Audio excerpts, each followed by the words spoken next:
Do you want to hear the most popular Leading Saints episodes of all time? For every podcast episode that has been on our top 10 most popular list, we add a T10 in the title. The T10 stands for, well, top 10.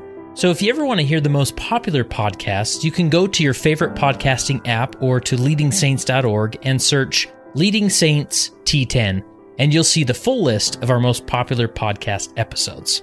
Oh, and I send out a unique leadership message every week via email that you don't want to miss. Visit leadingsaints.org/subscribe to receive these messages or text the word LEAD to 474747. We'll send you a few bonus items while we're at it. And for all you newbies who are wondering, what is Leading Saints in general? Well, let me tell you. Leading Saints is a nonprofit organization dedicated to helping Latter-day Saints be better prepared to lead. We do this through content creation. To see a wide scope of all of our content, visit leadingsaints.org. Today, I get the opportunity to sit down in person. We don't do a lot of in-person interviews, it seems, anymore, but today we're doing it, and I'm with Chris Raleigh. How are you, Chris? Good, thanks, Kurt. Awesome. And we have a lot to go over, and we want to jump into your story and some principles. But where would you say, like, early on in your life, how would you describe your early developmental years and your faith development in those times? Well, I think I really was fortunate to grow up in a wonderful home. I'll tell a little bit later. My mother was married previously to my biological father. I really didn't know him at all growing up, but my mother remarried. My stepfather, who was a real dad to us kids. My mom had 6 children at the time, and so it was a real tremendous blessing for him to enter into our life. But I was only 3 or 4 years old when that happened. So I grew up in a very happy and healthy church home.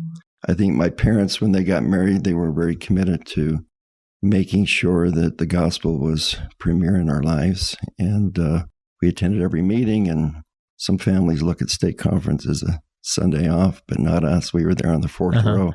And we... And where were you living? Like, where'd you grow up? I grew up in Cottonwood Heights, Brighton High School. Which is Salt Lake County, like the east side of Salt Lake County. Mm-hmm. Kind of southeast. Mm-hmm. And so I had 5 older brothers and sisters. And then my parents married, like I said. And my younger brother, Jeff, was born 7 years later. So I have a younger brother, which is really cool. And my older brothers and sisters are just fabulous. And was really blessed. Both of my parents have passed now, but well, truthfully, all 3 of my parents, if you count my biological father, which I'll talk more about. But yeah, so it was very good. You know, we're baptized by my brother, my oldest brother, Ken, and then ordained a deacon, teacher, priest, went on a mission at age 19. And where'd you go? I went to the Pennsylvania-Philadelphia mission. Great. And during those years, I mean, you're just the good boy, right? The good Latter-day Saint that was doing all the right things. I mean, I tried. I mean, I was, the deacon's quorum, teacher's quorum, assistant to the bishop. I think I magnified those callings. I tried to be a good boy, but it was my intent to be the best I could be. And I always felt that I had this very personal and grateful for relationship with Heavenly Father and His Son. And so had a successful mission. Struggle with some things, which I'll talk about, but overall, very, very blessed upbringing. Yeah, and let's just sort of glaze over your journey as far as through church leadership and whatnot, just to sort of have a framework to go from. So you come over for your mission, and did you get married soon after? And then when did church leadership begin for you? When I was 4 years after my mission, I married my wife, Pam, and we worked at some various things for a while. Kids started coming, 6 children in all. And so we moved. I had a really good friend, John, who was in Seminary and Institute, and I had the opportunity once to go see him teach, and I was really impressed with him and his class and the feeling that I felt there. So I pursued that as a career and was hired full-time in 1994. And my wife and I's first assignment was up in Oregon, in Hermiston, Oregon, where I taught seminary. And you went from Utah to your new assignment in Oregon. Yeah, full-time first assignment. My opt year, they called it at the time, where I was student teaching, was up in Camas at South Summit High School. But went up there, was within a short period of time, was called to be on the High Council, and then... This is late 20s, would you say? No, in my 30s. Okay. It was 30 years old. And then I was called into bishopric, and then our bishop was called in the stake presidency, and then I was called to be the bishop to take his place, and he and his wife right now are mission presidents over in Africa. Love them a lot. And then we moved back to Utah in 2005, and 5 years later, a few years later, I was called into multiple bishoprics again as counselors, which I really enjoyed that opportunity. And then in 2010, I was called to be a stake president, and this is in Utah County area, yeah, you're right? Yeah, we moved to Spanish Fork. Okay, nice. So that's that's kind of the gist of it. Well, and currently, I'll mention this too, that I work with the church's corrections committee, and my wife and I have the blessing of visiting 6 county jails and Gunnison prison. In fact, just last Sunday, we spoke on 3 occasions as different groups came in on Sunday morning last week in the Gunnison State Prison. So it really is a wonderful opportunity for me now to minister in this way. It's really pretty sacred. So let's go back to your childhood. Where does that struggle with pornography begin? Was there a moment when you first saw pornography? Well, let me just go back even further, because to get the context. So if you go back really far, in fact, 11 generations, according to Family Search, I'm the 11th great-grandson of Sir Walter Raleigh, who Raleigh in North Carolina is named after. Oh, okay. My last name. And from England, he came on 3 different occasions in the 1600s. And on one of those occasions, he discovered a product that's agricultural in nature and is leafy. And I shared this with a class of students once, and a student said, I know what it was. I said, what was that? He said, marijuana? And I laughed and I said, yeah, my grandfather was the first drug dealer. But no, it was a wacky weed. It was tobacco. And so he took it back to England. And now our family's very proud of our heritage, because we're responsible for millions of tobacco-related deaths in Great Britain. So we're very, very proud, especially as members of the church. Yeah, interesting family history. Yeah, right? Yeah. So addiction really is the crux of what we probably will end up talking about here today. Yeah. And it's ironic that nicotine certainly is an addictive substance, but then and I don't know how far addiction goes back in my family, but it's generations. I know of at least 5 generations it's affected. And my father was an alcoholic, and that was the cause or reason for he and my mother being divorced when I was only 3. She tried for a decade or more to make that marriage work, but his disease was so debilitating that it was just impossible for that to continue. For her own sanity and the safety of her children, she sought for that divorce again, like when I was really young. But as I've come to know my biological father, I've come to know him with more compassion in my heart, because his father was an alcoholic as well. And so at age 13, my grandparents, his parents, were separating. I suspect they were headed for divorce, and it was just 2 days after Thanksgiving, and my grandfather, at the age of 43, was in such a dark place because of addiction and other things, I suspect, that he decided to take his own life. And you were 13 at this time? My father was 13. Oh, I see. Time. Okay. So his father was 43, and he was 13 at the time that it happened. And so I just can't even fathom the trauma that caused him, And whether he decided intentionally or unintentionally, he discovered that alcohol numbed his pain, and he self-medicated with that for decades. And so it's a pretty remarkable story of redemption, however, because in the fall of 1982, because of a series of events that occurred in his life, he moved from Utah back to Arkansas. And again, ironically, at Thanksgiving time, on Thanksgiving Day, he was invited by his sister, my Aunt Trudy, and Uncle Rex to Thanksgiving dinner, and he came, but he was drunk and obnoxious. And my Uncle Rex told me personally that he literally had to throw him out of his home. And so my dad picked himself up and went to the car, and by default, he drove to the liquor store and bought some alcohol and told me this personally. He went back to his house and he took that bottle out of the bag and I imagine his mind thought something like this, that you, speak into the bottle, have destroyed my life and everything of value you've taken from me. And he says, I went to the kitchen and I took the lid off and I poured it down the drain.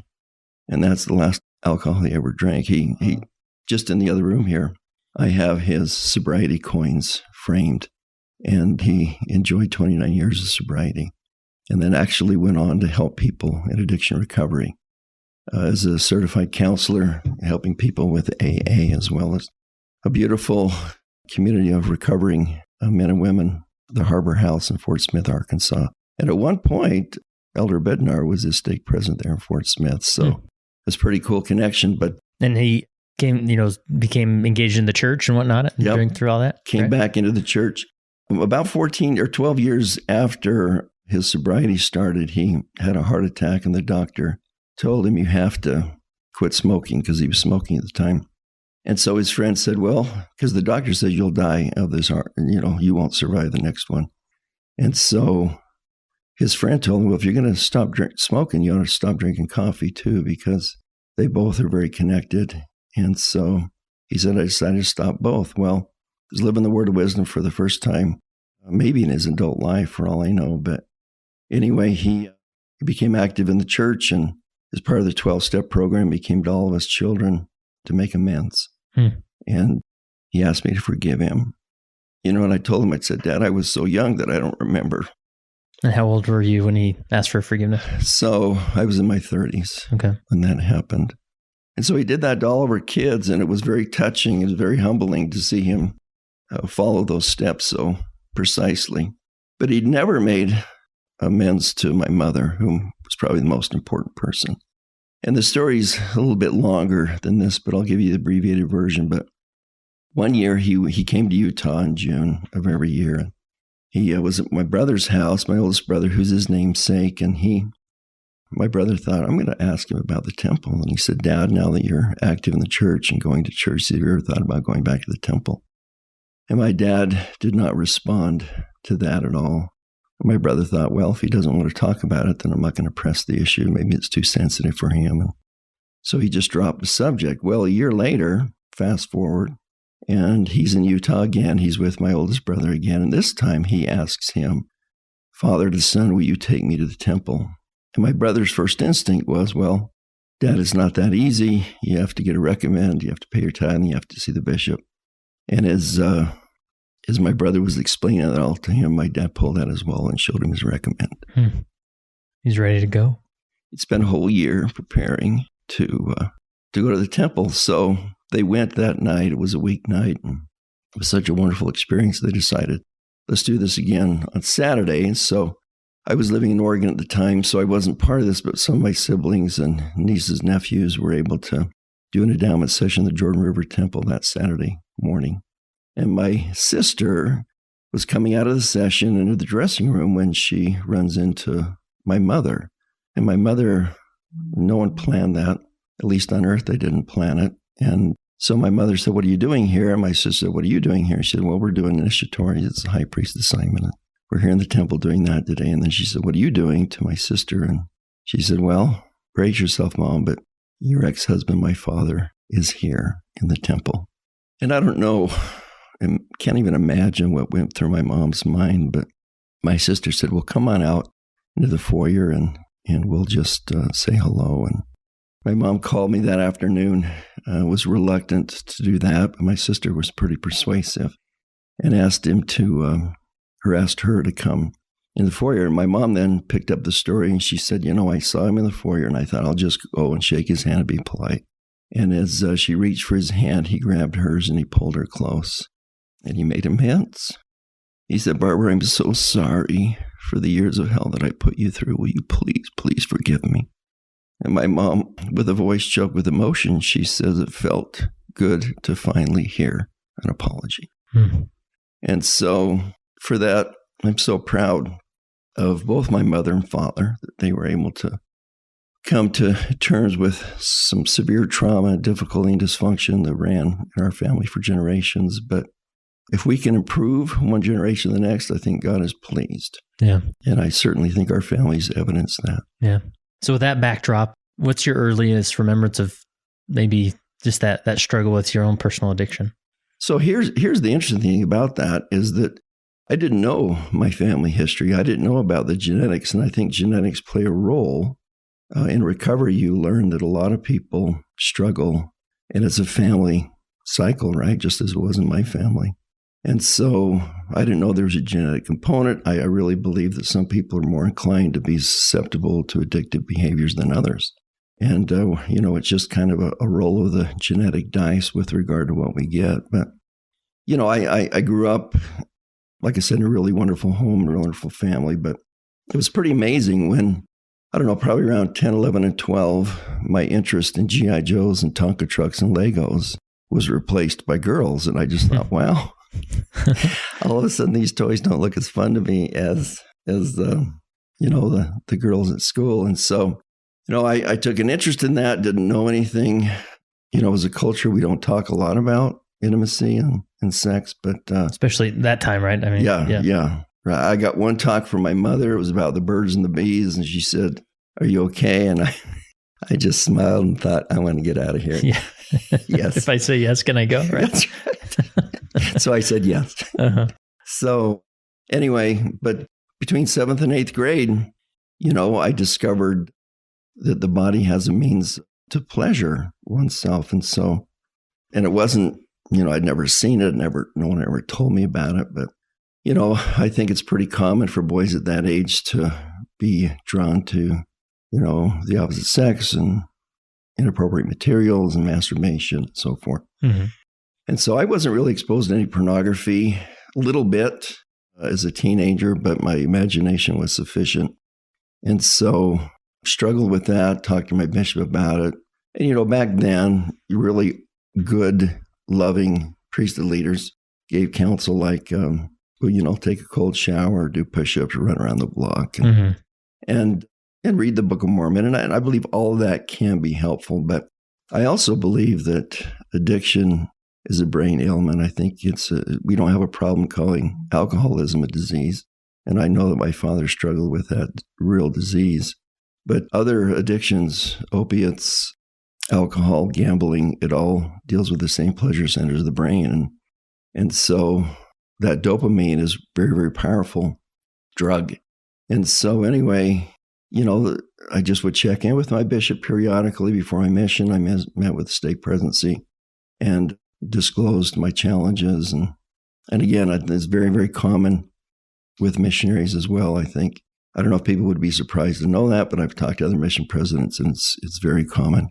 And they try to deal with it, I think, in a wonderful way that Brother Wilcox last October talked about with regard to worthiness versus flawlessness. Mm.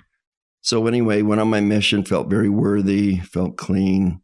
The MTC was amazing. At some point, my first area, I don't remember exactly how many months in, but, I saw something inappropriate and I was drawn to it and, felt incredible shame and guilt because of that. So I visited with my mission president. He was very understanding and loving and, again, offered counsel as to how to do that. And so I was trying to do all those things to prevent that, reading the scriptures and doing all those things. And so, but it would just, pop up its ugly head time and time again.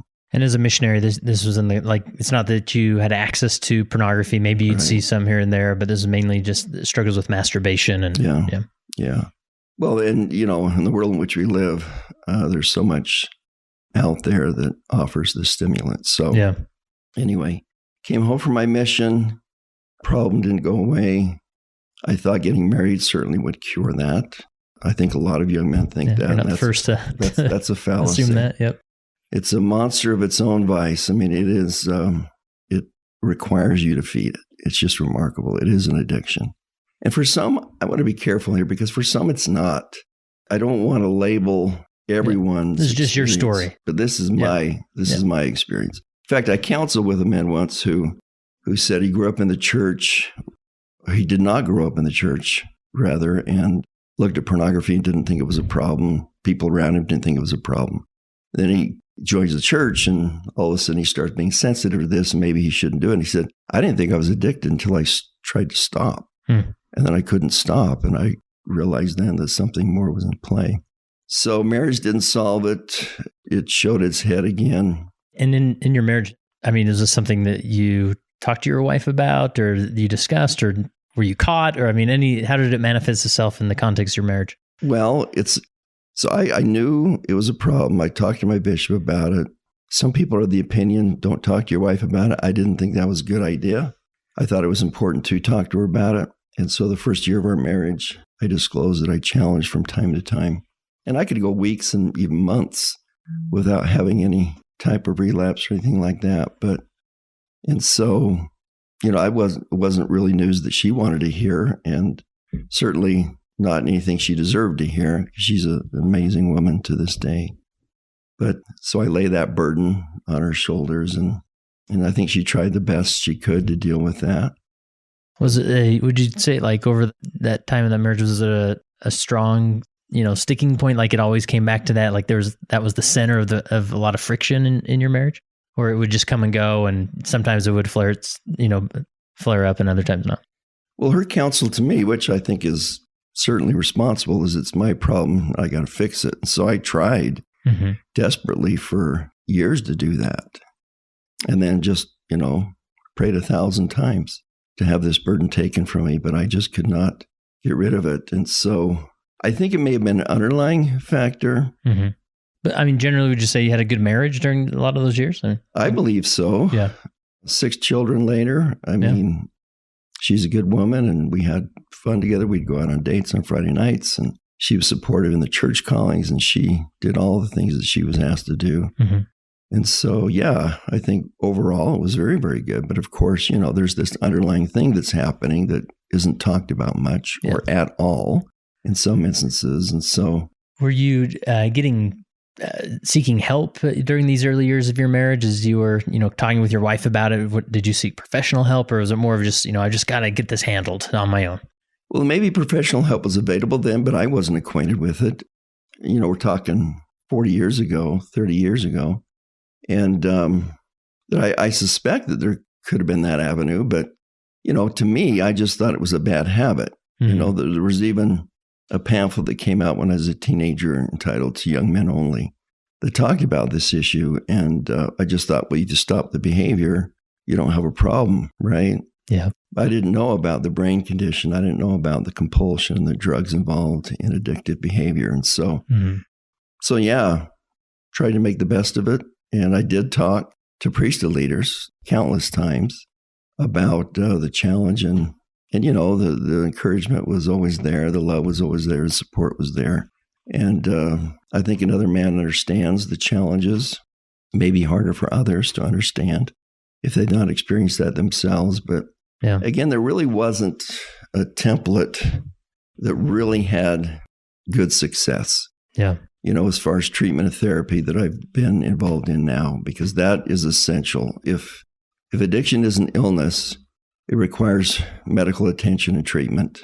And I often say that an illness left untreated can become terminal. And I've known a few who that situation did become terminal for them. I mean, fortunately, I've done many things that I'm embarrassed about and ashamed of, certainly.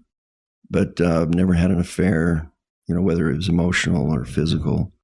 I white-knuckled my way through that, but did certainly expose myself to inappropriate images. So when it came time for you to, when you had interest in teaching, going into church education and making that a career, where were you at that point? Did it come up in the discussions as being hired, or in the interviews with your bishop to be considered there? Well, it certainly is now, from my understanding.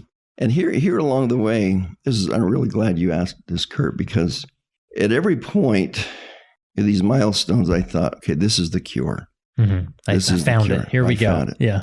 And I thought if I became a seminary teacher. Like first it was get married. Oh, get married. That didn't work. Go on a mission. Get married. Become a seminary teacher. I'll be studying the scriptures every day, the whole armor of God. I'll protect myself. This will certainly be the answer to my problems. And I had good sobriety at the time. It wasn't perfect, but I answered all the questions honestly and thought it was behind me. I really did. It wasn't as if I was trying to be deceitful. I really believed that finally the time had come and this was going to happen. And you had some consistency with sobriety. Yeah. And you were encouraged by that. Could go months, 3-4 months thinking, oh, finally, it's behind me. And then all of a sudden, a stressor would come. And a lot of times, whether it's pornography or food or alcohol, it's a means to self-medicate, right, against those trying times. And Satan knows that, and that's the Achilles heel, is he knows that people are going to struggle with challenges. And so he throws that fiery dart at us in those times. And so I thought becoming a seminary teacher would solve it. It didn't. I, again, talked to bishops about it during that time. And that was a delicate issue because, now my job is on the line. Yeah. And so, but they were supportive. And now we're getting into the late 90s where the internet is taking hold, right? And so is that part of it as well? Well, yeah, certainly. That's when I think it exploded worldwide, is when the access to these materials are just 1 or 2 clicks away. Mm-hmm. And so it's very, very devastating situation in which we live. But so seminary teacher didn't cure it. Then, like I mentioned earlier, I was called to be a bishop and thought, oh, this is it. Yeah, finally I got it. It was the calling I missed, right? If God loves me sufficiently to call me to this, and I believe he did. I believe that every step of the way is leading up to this point with me sharing this story. Yeah. That God trusted me enough, but same thing. Being a bishop didn't cure it. Was your stake president aware that you had some struggles in the past? I mean, were you open with him at that point? I talked to him about it, and at some point, and again, he was supportive, indicated that it's maybe more frequent than we think. And so, again, study the Book of Mormon, read the scriptures, go to the temple, do these things. And let me just say this too. I think Brother Wilcox touched on this, but sometimes individuals, well-meaning, well-intentioned, treat this punitively. And I understand there has to be some punitive response. But denying a young man to go to the temple, especially if he's living a life worthy, not flawless, but worthy because he's trying, deny him that opportunity to be endowed with that power that comes from the temple. I don't know if that is a good service. And I don't question a bishop or stake president's inspiration, because that's certainly what they're entitled to. But I think we're coming of age where we're starting to understand this as an illness. And when that happens, I think people look at it with more compassion. Well, it's not maybe a moral failing. Mm-hmm. I saw a billboard along the freeway that says opioid addiction is not a moral failing. And I applauded that. I thought, finally, we're saying these things that are true, that good people struggle with a whole host of things. Right. This happens to be our families. Yeah. Addiction. And, even though I've been blessed to never taste alcohol, and I give God the credit there, there's other ways that addictive behaviors can be made manifest. And so. Yeah, I think it's just helpful to step back and realize that these are very complicated dynamics that are happening neurologically, physically, and, and then the context of the modern day technology and what's available, and, how easy it is to trip over and whatnot. There's just a lot going on, and we can't boil it down to there's just something wrong with this person, because then it's a shame game, right? You're just buried in shame, and it's so hard to get out from under that shame. Well, and I think it's occupational hazard, because the Puritan shame culture that our ancestors grew out of in the church in the early days, it was racked with shame. And as a church, we dealt with shame, being kicked out of 4 or 5 states and feeling you can't show your weakness. You always have to be strong. And many of your listeners are probably familiar with Brene Brown. She's a wonderful author, and she talks about vulnerability. And she talks about, we look at vulnerability as a positive or a strength in others, but we think it's a weakness in ourselves. And she said we have to get past that. And then she then talks about what she called, which I kind of smile at this, the vulnerability hangover, where the next morning you wake up and go, what was I thinking? Yeah. And maybe Nephi even went through that when he wrote Oh, wretched man that I am. You know, why do these sins so easily beset me? Yeah, there's no easy eraser on those plates, you know.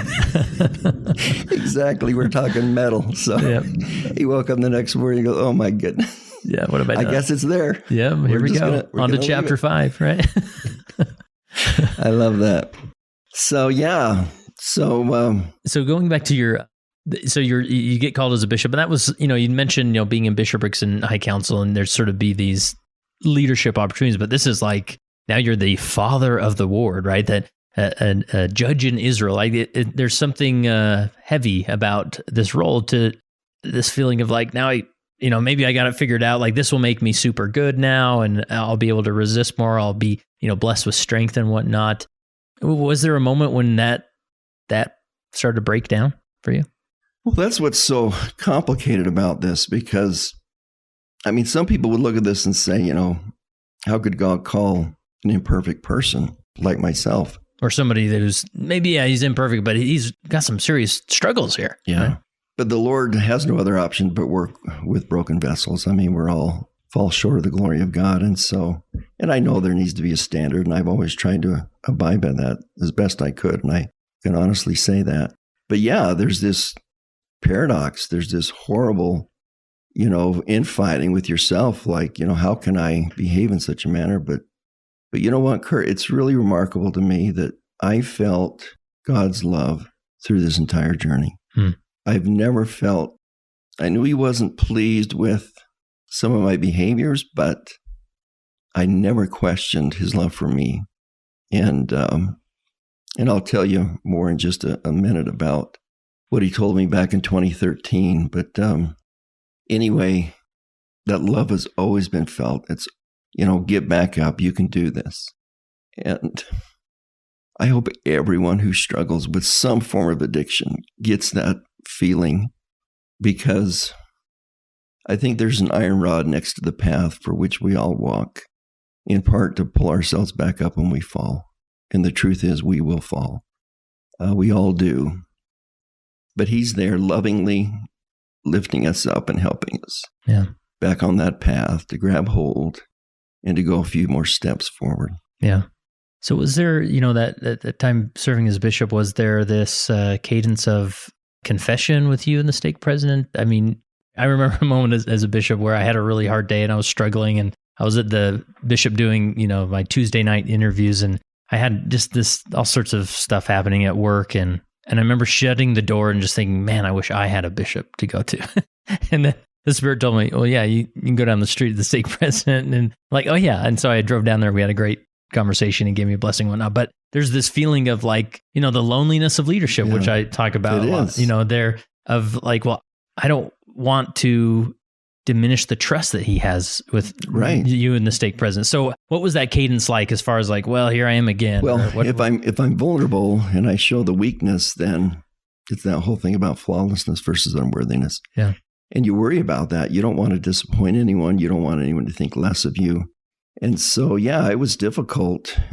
And I did talk to him about it on occasion, but it was, you know, like he'd just say, how you doing? And of course, well, I'm doing fine. And reading the Book of Mormon and doing all those things that I has to do. But even at that time, I knew nothing about the brain chemistry. I knew nothing about treatment. I knew nothing about addiction. And so again, it's just a bad habit. You have to stop. And so. And how would you articulate what that looked like? Was it like every few months you'd have a slip up? Was it like you go on a bender for 3 weeks and then come out of it? Or what did the addiction look like generally? Well, during that time. It is pretty common for a person to go weeks or even months and then to binge, you know. And I don't know that I did that very often, if at all, but you know, it would be sometimes weeks, it would be sometimes months. And I think even after I was called as a bishop, there's about 6 months that went by that I didn't have any issues at all, and felt very good about myself. And again, confident, okay, this is finally behind me. This is finally behind me. But again, it just resurfaced. And so, yeah, there's that feeling like going to, you know, over and over and over and over again. But there was a scripture in the Book of Mormon that suggests that as many times as people sought repentance, they were forgiven. Yeah. There's no quota. There's no, well, sorry, you reached your quota. Your limit is up. So, and during that whole time, I felt immense love from a patient, loving, understanding Heavenly Father that does understand the brain chemistry and does understand the genetic component. And so I remember even one time leaving the church and walking to my car with his last car in the parking lot. And I mean, the sky was beautiful. And I just felt this overwhelming feeling of love from Heavenly Father. And the words that came to my mind were, "Thank you for loving my children." So yes, I'm sure that some of my choices, and I don't think anyone is immune from this, but some of my choices affect my abilities. But during the whole time, I tried desperately to stay close to the Spirit. I tried desperately to white knuckle it and do what I could. But still, at that time, I didn't know anything about real recovery like I do now. How long did you serve as bishop? For 5 years. Okay. And would you say that throughout those 5 years, this was just a constant struggle? Maybe there's moments of 6 months, 7, 8 months that of sobriety. But yeah, it didn't go away. Yeah. And that's what's so frustrating is I thought, when's this ever going to end? Yeah, maybe year 5, right? I thought maybe I would go to the grave with this, but I found out that His grace is sufficient. Was there ever a conversation between you and the stake president of like, maybe we should release you from this calling and really approach this? I mean, do you know if he was worried about it, like as far as how much of often the relapses were and whatnot? Or I suspect that is an issue that but bless his heart, he was very patient, compassionate, loving, and that was never brought up like, if you don't stop doing this, it's going to be. Yeah. And of course, nobody wanted to do it. Nobody wanted that to happen. But like the release. Yeah, I never felt threatened from that perspective because he's very loving and patient. And plus he knew that, I wasn't the only one struggling. This is a pretty common issue with men in the church. And so. Did it impact you as far as, I would imagine you had several people come to you and confess similar struggles. And so did that change the dynamic, or what went through your mind as you're trying to counsel somebody? Was there this feeling of, I'm just such a hypocrite, or I don't know, like what feelings came to mind? Yeah, certainly. I mean, there's no way you can deny that because there's a certain level of hypocrisy in all of us, but that was glaring. But again, and I'm not saying this to justify it or feel like I'm fine at doing it, but I just felt never-ending presence of a loving Father who knew and understood. But I think and I think it's safe to say that we learn from our experiences, right? So I think I was much more understanding and compassionate to people who shared information about this. And I certainly understood what they were going through. Our family understood what they were going through. And so, but I tried to be very understanding, very helpful. And I tried to share with them the things that helped me with regard. And there were certain things that I had identified that I tried to utilize in my life as tools. But again, it wasn't real recovery. Yeah. Anything else about those bishop years related to this topic that we need to hit on? I just loved serving with my counselors. One in particular, he was with me the entire 5 years, and we're still close and still text each other from time to time. And in fact, our youngest son is in part named after him because he's such an influence in my life. But we loved serving. We loved meeting with the saints. We had fun doing it. We really enjoyed ourselves. So it was beautiful. And you get released and come to Utah. Yeah. In 2005, we moved to Utah, and it was only a year after I was released. And so we moved to Utah, and again, like I indicated, I served in a couple of different bishoprics with wonderful men who were bishops, and tried to be the kind of counselor that I wanted to have. And I think that was wonderful. And then in 2010, our high counselor came into our bishopric meeting just as it ended and said, "Oh, by the way, in 2 weeks, our stake's going to be reorganized. There's going to split the stake, and we'll make 2 stakes out of 1. And I just had this overwhelming sensation that somehow I might play a role in those events happening. And so you were a counselor in a bishopric. Counselor in a bishopric at the time. And, by custom, they interview certain individuals, bishops, high counselors, stake presidency members, and so forth. And there's a couple individuals in addition that the stake president can choose to put on the list. And somehow I made the list. And so a couple weeks later, to an Area 70 and another member of the 70, the Area 70 is now an apostle. They came to our stake, and I had my interview scheduled in the morning. And so I went to that interview, and I thought it went well. Short, like mine was, 5 minutes or so. Yeah. Uh-huh. Yeah. Very, very, very brief. Uh-huh. Next. Yeah. And so they said, just stay close to your phone. And so I did. And I think by about 1 o'clock that afternoon, my phone rang and said, can you and your wife come up to the stake president's office? And so that's a little nerve-wracking to have that happen to you. And so I went up there and they called me into the office, just the three of us, and they extended the call. And I told them that I'd struggled with this. And I have to be careful here because I think I minimized it, but it wasn't intentional. I thought, again, this is my cure. I thought this is finally going to be it. I thought with God's help and the prayer of the saints, I would be able to survive this and it would finally be behind me. So did you feel like you articulated in a way that this is an issue, but I have a pretty good control over these compulsions? Yeah, and I was confident saying that. I really believe that. I was wrong, but I really believe that. And so they look at each other, and the one senior representative there said, Brother Raleigh, said, we've had multiple assurances that you're supposed to be the stake president. So they extended the call. And I'm sure they asked me, I don't remember specifically, but I'm sure they asked me whether I talked to my wife about it. And I had talked to her a few times.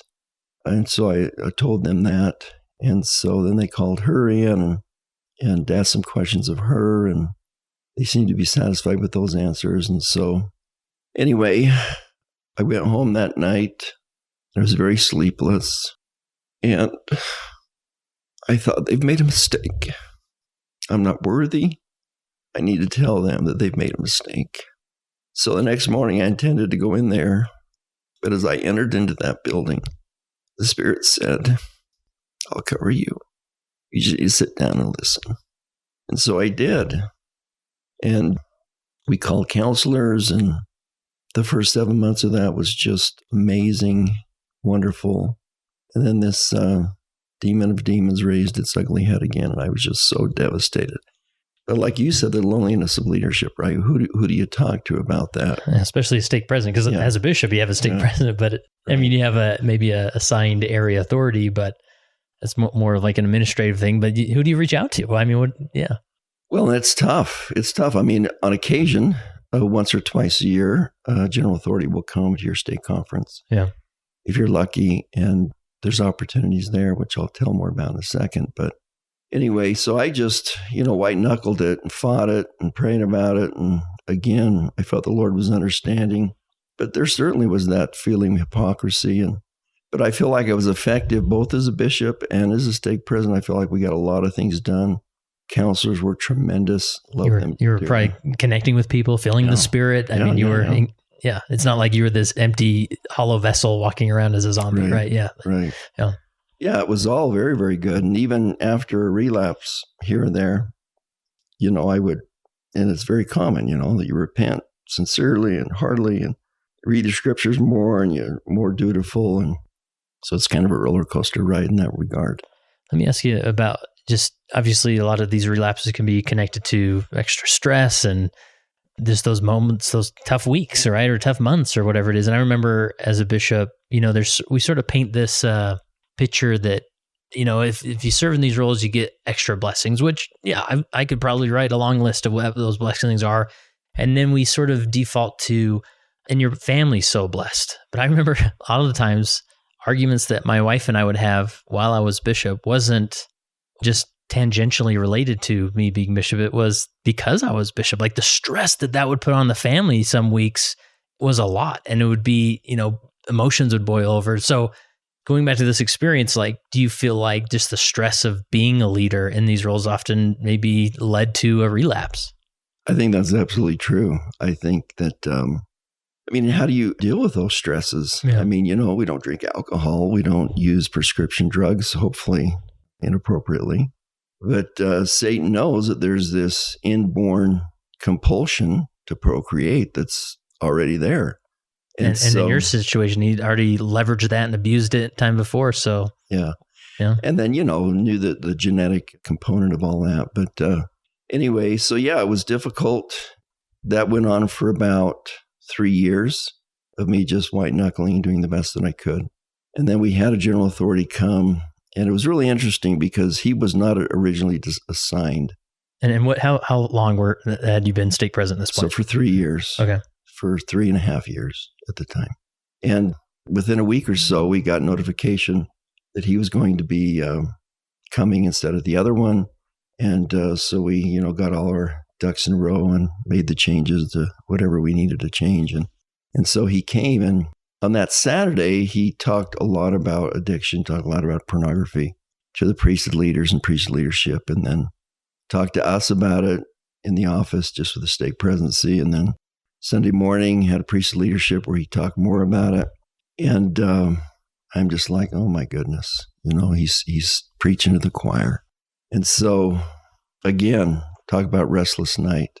I was pacing the floor, couldn't sleep. And the Spirit said, you need to talk to him. And I thought, my job's at stake. Because you're a seminary teacher at this point, right? Yeah. So there's lots of dynamics in the works here. Yeah. Job at stake, calling at stake, maybe even a marriage at stake. So as I was vacillating on whether or not I was going to have that conversation with him, because we had a 30-minute PPI scheduled in the overall weekend schedule. So I remember exactly where I was standing in my house.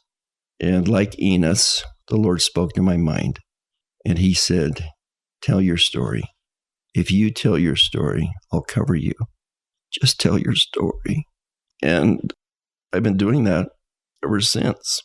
So the next morning we sit down in my office, and he says, President Raleigh, will you say a prayer? And so I did. And 10 seconds into the prayer, I'm just sobbing. And I close the prayer, and he says, what's wrong? And, I told him that the struggle just never went away, and I've tried my whole life. And I think I need help. I don't think I can do this on my own anymore. And so he was loving and understanding, but concerned, as he should be. And so we met at the close of the stake conference for a few minutes. And then he asked me to come a month later to his office in Salt Lake. So on January 31st of 2013, I went to his office, and he conducted a thorough interview to try to discover whether or not there are other things undisclosed. And so I shared with him my struggles and my challenges, and he gave me a beautiful blessing. And in that blessing, he promised that this would be removed. And it took years, but his blessing has come to fruition. And I have years of sobriety now, and in the healthiest place I've ever been with regard to this addiction. So, yeah. So meeting in that office, what did as you've opened up, you've talked to that, that general authority about your struggles. Were you then worried that this may come to an end of my calling? Like, at what point did that feel not just a worry, but more of a reality? Yeah, certainly. I was worried about all those things, but I trusted my Father. And when he said, you tell your story. So, I just threw caution to the wind and did what I was instructed to do. But yeah, I thought it could cause me to be released. And in the end, it did. And the final thing he said on that fateful day was, have you talked to your wife about this? And again, I said, I've tried on occasion to do that.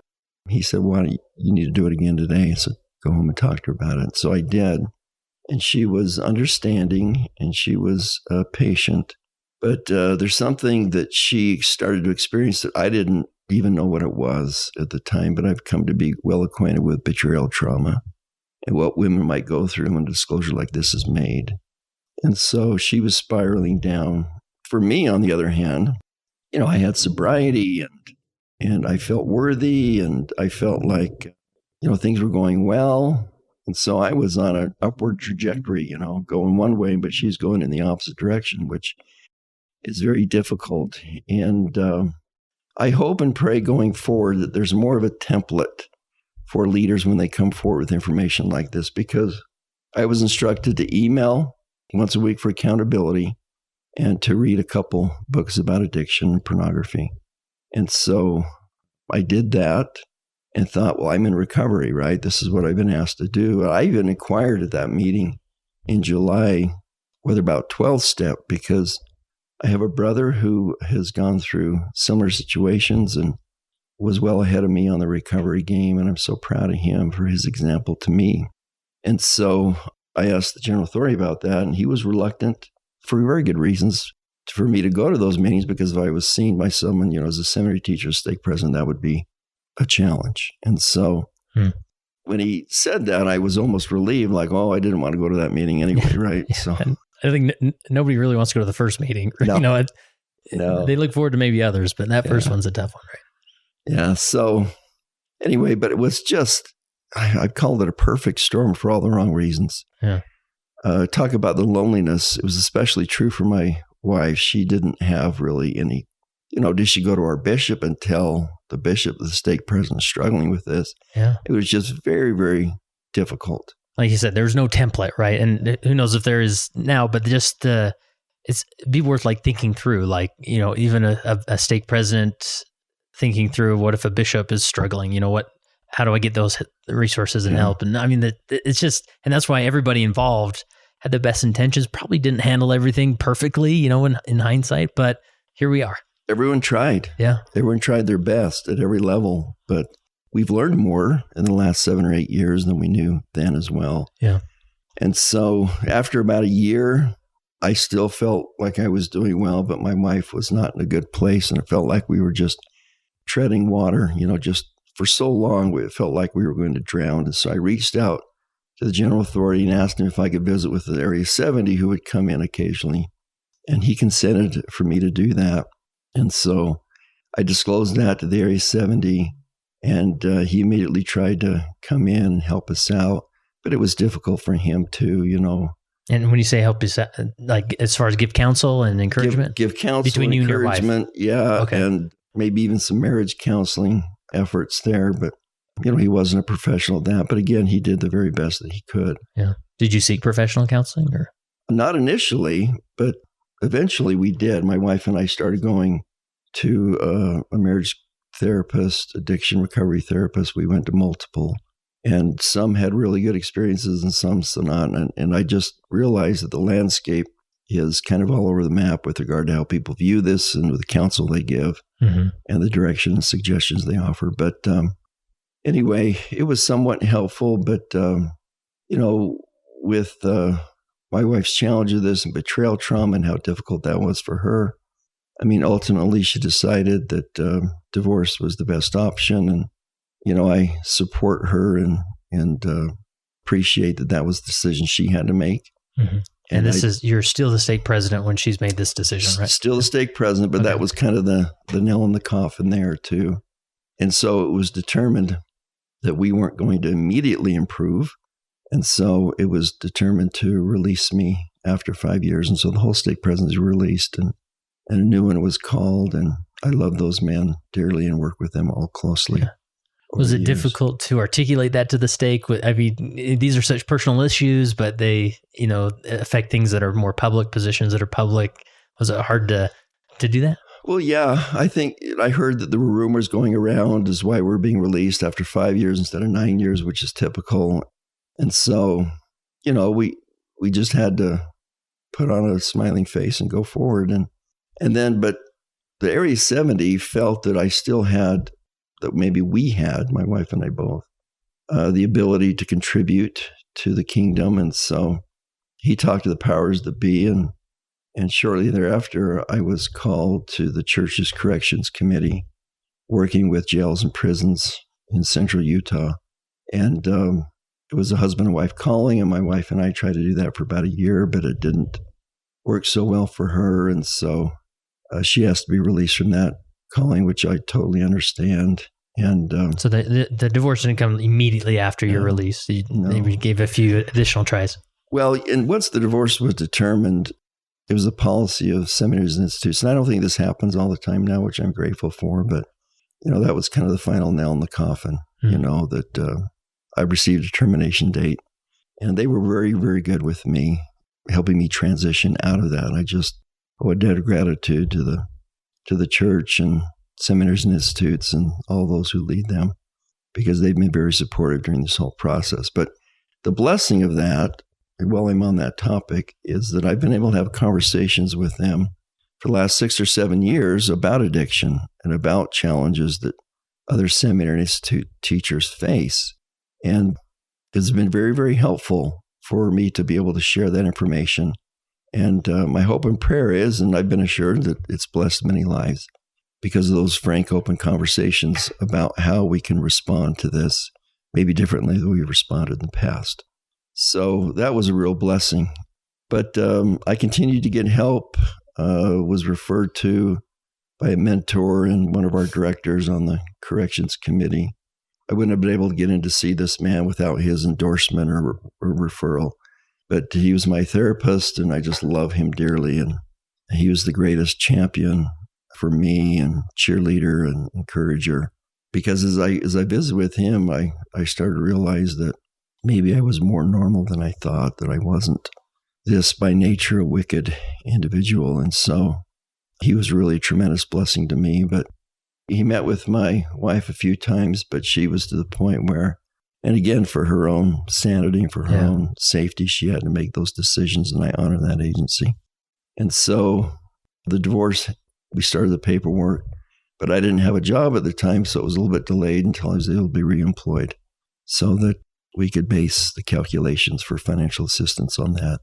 And so divorce was final just a little over 3 years ago, and we tried to move forward in our lives, working jointly with the kids the best we could. Most of the children, 5 of the 6, were adults at the time, and so they were a little bit more removed. But we do have currently a 16-year-old son that we work quite a bit closely together to help him out. And I try to make it down there to Utah County as many times as I can to visit and support and do what I can to bless him. And so, but by God's grace, when he said, if you tell your story, I'll cover you, he has countless times. You know, financially, my wife and I now, and I was remarried to Peggy in July of 2020. COVID wedding? Huh? A COVID romance, that's right. We did not wear masks, I will tell you that. At your wedding? Is that okay? Well, we had masks for everyone. Yeah. Anyway, and gloves, and sanitizer. So we were trying to do our best. And then we picked a really special day. So we were married civilly in Ogden Botanical Gardens, beautiful location.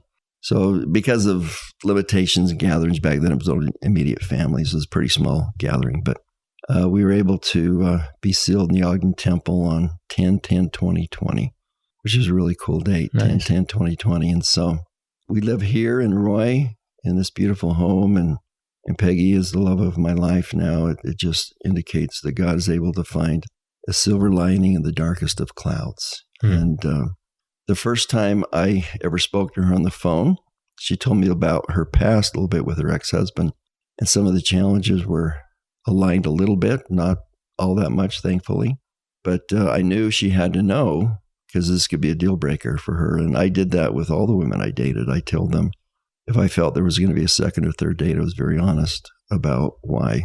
Because they would say, you know, Chris, you seem like such a nice guy. Why would your wife divorce you? And I could give one answer, but they want to know her answer. And that was her answer. And I completely understand that. So I told Peggy, thankfully it didn't scare her away. But by then I'd had at least a year of sobriety. And so it was really encouraging to her. She told me if I didn't have that it may have been a deal breaker for her. But just last night on the couch in the other room here, she just looked at me and just was so sweet and so tender and so loving and so supportive. And so we are tremendously blessed. And it really does indicate that God fulfills his promises when he said, if you tell your story, I'll cover you. And he has so many times. And in fact, I even think this opportunity to share this is part of that. Yeah. That my hope is that people come to understand that it isn't hopeless and that people can get to that place where it's now in the rearview mirror. And the prayer is, you know, that you take it one day at a time, as we say in recovery. You know, I take it, give me another 24. Every Friday morning, tomorrow morning, I'll be on a Zoom addiction recovery meeting. And I've been able to now assist other men as sponsors to multiple men, helping them in their recovery. And my story offers hope to others, because many in this audience were like me, thinking, I don't think I can ever beat this. I don't think it'll ever be possible. And I promise you, as I speak to you individually and collectively, You can't. And in Brother Wilcox's talk last October, we talked about, I've already alluded to that, worthiness versus flawlessness. But he talks about an endowment of strength. He equates that with grace. This endowment of strength. And it's made me think about the passage in the Book of Mormon where it says we're saved by grace after all we can do. And I've heard people offer explanations as to what that means, but I'll just tell you what it means for me, Kurt, is that God is a very student-centered teacher. And because I prayed 1,000 times and I didn't feel like those prayers were answered, he was there saying, there's things you have to learn first. So when it says, after all you can do, I had to do some things. And it's called recovery, and it's called treatment, and it's called therapy if need be. And once I had accomplished all those things, I was talking to a friend once who told me, because I was telling them about sobriety that others had that I knew and was acquainted with. And they said to me, why not you? And I thought, yeah, why not me? When's it my turn? And so a few months after that conversation, my wife calls it her come to Jesus meeting, where I just talked to him very frankly and pled with him. And the answer was, it's time. But you had to do certain things to get to this place. And if I denied you that, if I waved a magic wand, you wouldn't be here. You wouldn't have learned the lessons. You wouldn't have learned the process. You wouldn't have learned recovery. And the beautiful thing about this, I think, I was talking to a mentor of mine once who I said to him, do you think the spirit of Elijah has the opportunity to do or help ancestors in ways outside of the temple? And he said, yes, Chris, I believe that's true. Because I believe my grandfather took his own life at age 43, left so many unresolved issues on the table. Kurt, who fixes that? Who is there a magic wand where we just wave it and all those things get fixed? And my feeling is, and I've had a personal experience with my grandfather, even though I've never met him. He died 17 years before I was even born. But he asked me for help very clearly. And with tears streaming down my face, I said, I will help you. I don't know what that help looks like, but I will help you. And just last Sunday morning, when I spoke to those men in the Gunnison prison, I told them about my family story. And I told them, I said, every time I tell this story, because in many ways, because of my father's 29 years of sobriety, that generationally we're improving from generation to generation, I offer redemption to both of them. Because Jesus has the power to save. And maybe their story isn't hopeless. That if I offer hope to others, thinking if my family can do that, and I tell the men and women in prison when I tell this story, I say, listen, if we can do it, you can do it. If you don't believe that you can turn the tide on your family and change its trajectory in a single generation through the help of Jesus Christ, you look at me. I'm living proof. I was able to speak at my father's funeral.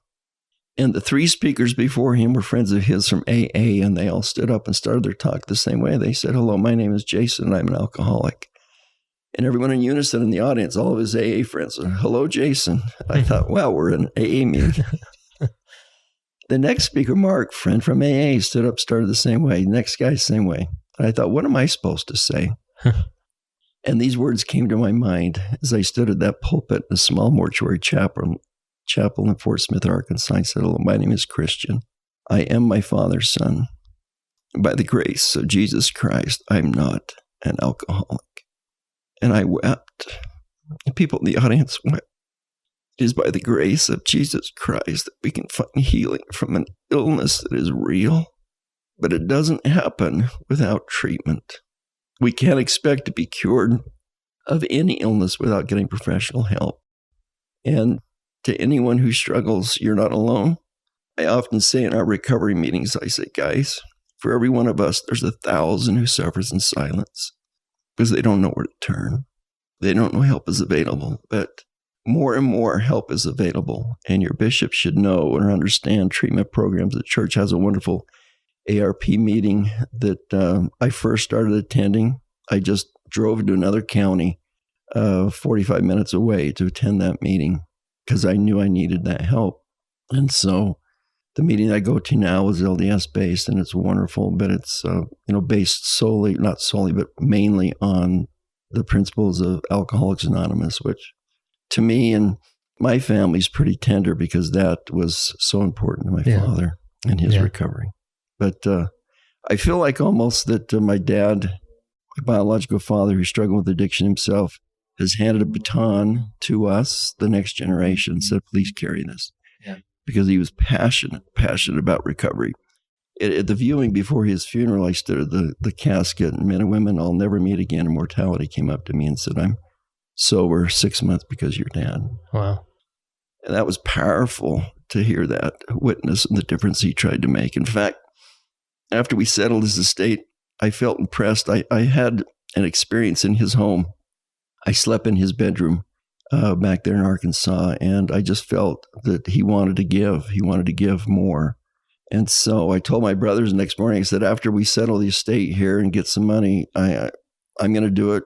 I'd encourage you to do it if you wanted to. And so we got $1,000, and I called back there and talked to his close friends, and she said, well, let me get back to you. We'll decide what we want. And I thought, if you need a new water heater for the facility, if you need a TV for videos or whatever, we're here to help you out. And she said, I'll get back to you. So she got back to me, and I should have known this, but I didn't. But it was all about recovery.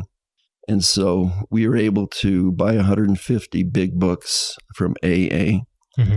And in the front is stamped my father's name in memory of Kenneth James Raleigh. For all those who could not afford the book, it was given to them by his generosity. So even after death, he continued to help people in recovery, and he's still very passionate, and I think I've adopted that passion. Well, I appreciate you honoring his name, and these are important stories to tell. It's easy as mortals, we want Chris's 5-step points of recovery, right? But as I reflect on your story you've just told, starting with maybe I just need to serve that mission. Maybe I just need to get married. Maybe I need to be a seminary teacher, a bishop, stake president, then it'll come. But what I'm learning from the story is that it was not until you were willing to tell your story that spark of redemption began to grow inside your heart. Isn't that interesting? Yeah. I mean, it seems almost counterintuitive, right? Right. It's one of the many paradoxes of the God we worship. Yeah. Right. And that's exactly true. If you tell your story, I'll cover you. And I thought, if I tell my story, in fact, I've said this many times, if I would have known the consequences of telling that story, Kurt, I don't know that I would have been brave enough to share it. Yeah. Because all the things I feared occurred. But he has, like Job, he has replaced and more those many, many blessings. And so, but Brene Brown is right. Transparency is the key. Yeah. And being vulnerable. And I think most people will appreciate that because we're all human, right? Yeah. We all make mistakes and fail from time to time.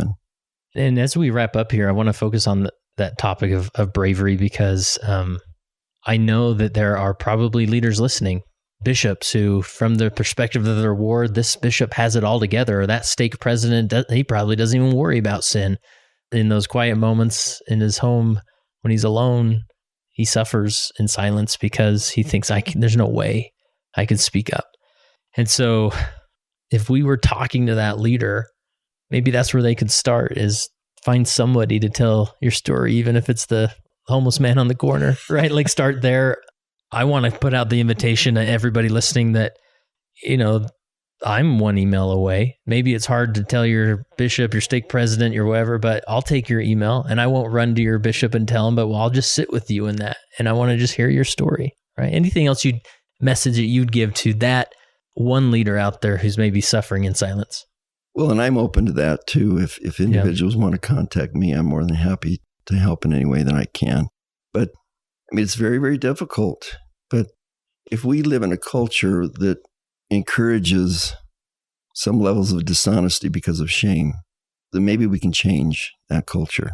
I remember going through that perfect storm, and all these horrific things are happening to us. And my wife suffered as much or more than I did through all of it. But I remember thinking to myself, okay, if we have to take a bullet, if we have to take one for the team, I'm happy to do that. But I don't want any other seminary institute teacher and their spouse or priesthood leader and their spouse to go through what we went through. And the encouragement and hope is there is more understanding now than there was 7 or 8 years ago, much more. And the understanding of the illness related to it and more compassion enters into the equation. And because of that, I believe many marriages can be saved. In fact, the men that I work with, their marriages, by and large, have stayed intact. And so that's very encouraging. But also, it may not.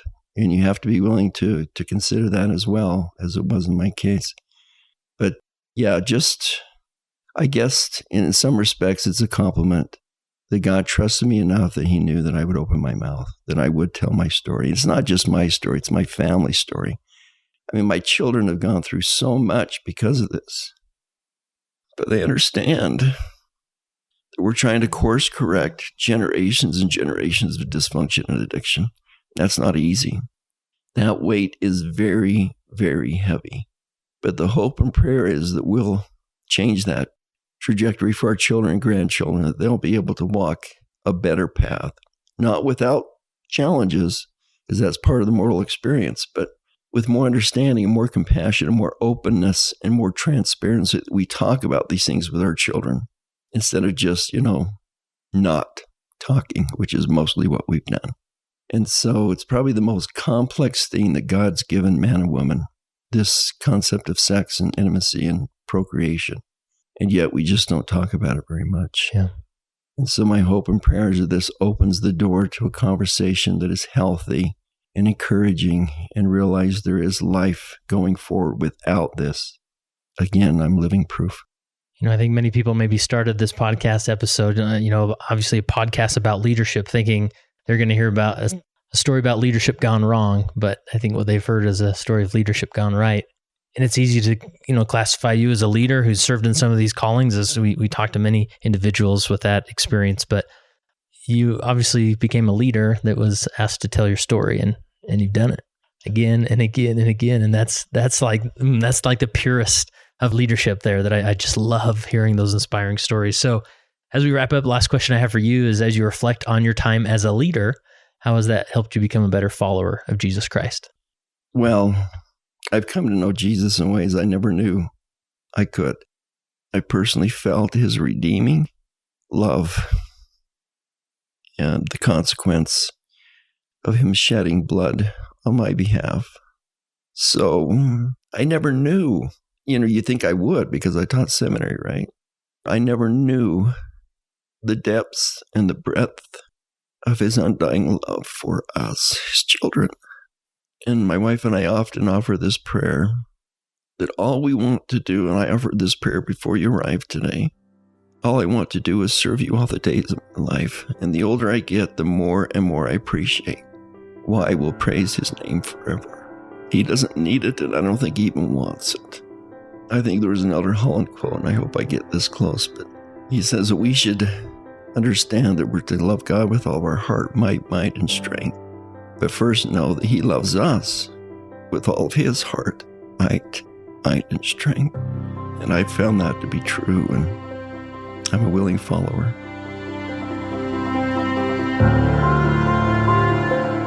And now that you've listened to this episode, go check out our top 10 most popular episodes by searching T10 in the search bar.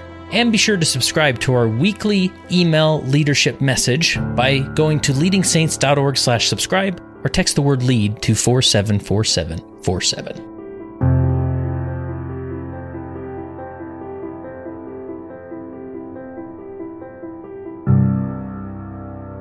It came as a result of the position of leadership which was imposed upon us by the God of heaven, who brought forth a restoration of the gospel of Jesus Christ. And when the declaration was made concerning the only true and living church upon the face of the earth, we were immediately put in a position of loneliness, the loneliness of leadership, from which we cannot shrink nor run away, and to which we must face up with boldness and courage and ability.